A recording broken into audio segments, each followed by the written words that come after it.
All right. Mastering the first call is the most important key to this business in anything, right? Because if you can master the first call, you're always going to have a pipeline of people to sell to, okay? And that's all this business is about. The fatter your pipeline, the more business you're going to produce, okay? So master the first call, presenting, closing, that all comes later, okay? Agents that don't succeed never get past mastering the first call, whether it's because of fear or because they change the script or because they just don't have the talent, right? The two mistakes that agents make the most. Number one, they change their voice when they make the call, right? Like, you know how fake women can sound sometimes with each other, right? Like, hi, how you doing? Like, people sniff that out, right? When in sales, it just doesn't work. You got to be direct, you got to be real, you got to be yourself, right?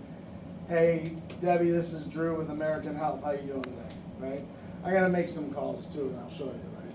I'll demonstrate. But do not change your voice. Very important, okay? You want to talk to the prospects the way you talk to your husband, right? The way you talk to your kids, okay? That's number one. And now number two is do not pause from step one to step two, okay? Don't give them an ounce to breathe, okay? Because if I go through my intro, I tell them who I am, why I'm calling, right? And I say, we'd love the opportunity to earn your business, right? And I pause. What am I doing? I'm giving them an out, right? And 9 times out of 10, they're going to take that out. They're going to go, it's not a good time, or nah, I'm good, thanks, right? Do not give them an out. You want to go right into step two. We'd love the opportunity to earn your business. I show your zip code is boom, boom, boom, boom, boom, right? You have that info, right? I show that you are 53 years old, correct? Mr. Jones, is the plan just for you, or did you have other family members to insure as well? Oh, it's my wife and 2 kids. Great. What are their birth dates, right? Now you're already into qualifying them, right? Does anybody smoke? Health history. How's your health history? Does anybody take any medications for anything, right? Or in the lead, it already tells you in that case, right? Some leads aren't going to tell you that, but in this case, this one does. It's I see you're diabetic, you're taking insulin, right? But if that's not there, how's your health history? Do you go to the doctor often? Do you take medication for anything? Do you have any conditions that are being treated regularly, right? That's how you'd ask that, okay? And then lastly, what do you anticipate your household income to be in 2026? Okay. Now, most of our clients, if not all our clients, are small business owners or self-employed, right? And they go, oh my God, that's so hard, right? Like, I couldn't tell you what my income's going to be in 2026, right? I don't even know what it was this year, and I just had my tax returns done in October, right? And you just say, you know what, just give me the average of the last couple years, right? Give me a rough estimate. If your business blows up and it's going to change, we can always adjust the income throughout the year, right? Or if you make too much money, then it just becomes irrelevant. We can just bypass that. Like some people will say, oh, my income doesn't matter because, it's not going to do me any favors with Obamacare. I make too much, right? Okay, so that's the information you've got to have. And then the information that's nice to have, current insurance. Well, some of those leads already tell you. I see you have Ambetter, right? I see you're paying about $180, right? Let me ask you, do you have a primary care physician that you would like to continue to see? Do you want to make sure that we send you a plan that your primary care physician accepts? Yes, Dr. Jones, right? The best is when they tell you they're healthy, right? I'm healthy, I'm healthy, I'm healthy. But then they've got 6 doctors. They've got a cardiologist, they've got a, rheumatologist, they've got this, that. Right? That's kind of a red flag. That tells us that maybe they're not as healthy as they think. Okay? But most importantly, do not change your voice and go directly into qualifying them. Right? Now, once you gather all this information, we've got all the info we need to run a quote. Right? So, step 3 is what I call, we're going to set the stage. Okay?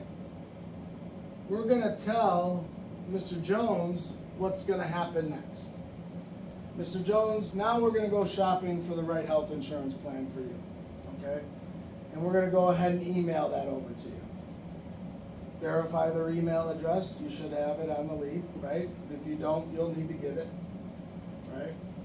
We're going to go ahead and send you a quote, okay? And we're not going to overwhelm you with options. We're just going to send you that one option, okay? And then step 4, I'm running out of room here. You got all this? Mm-hmm. Step 4 is booking the hard appointment, okay?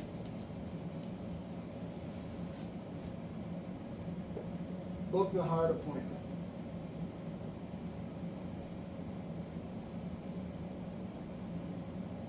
What that sounds like is, we set the stage. Mr. Jones, we're going to go shopping for the right plan. We're going to send one option to get the conversation started. We could always pivot, but let's start here, right? What we'd like to do now is let's set up a time for you and Drew. He's a senior agent in the office, right? He's going to be the one explaining everything to you. He's going to be the go-to guy, right?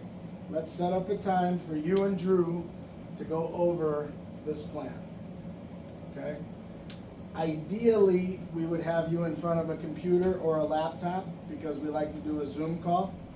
Okay, that way we can go line by line and show you all the different benefits, and if we have to pivot and look at other plans, then you see what we're doing, right?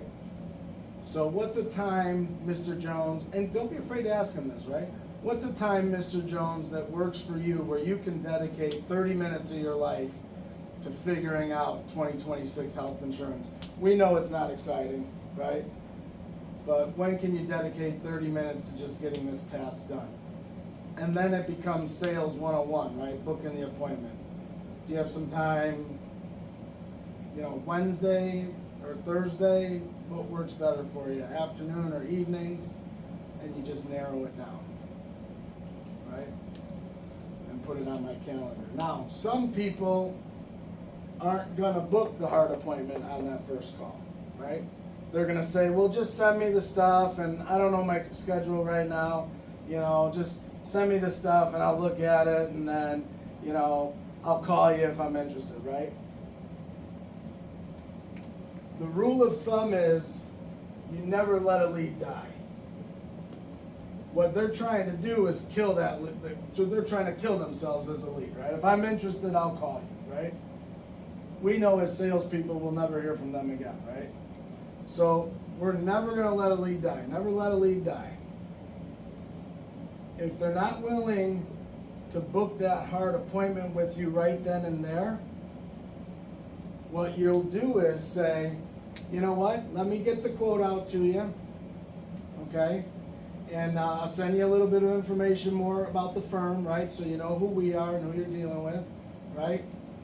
And then I'll follow back up with you, say, later in the week, huh? How's Thursday? I give you a call on Thursday, right? And in most cases they're gonna say, yeah, that's fine. Yeah, no problem, right? It's an easier way for them to just end the conversation, get off the phone, right? Yeah, no problem, call me on Thursday.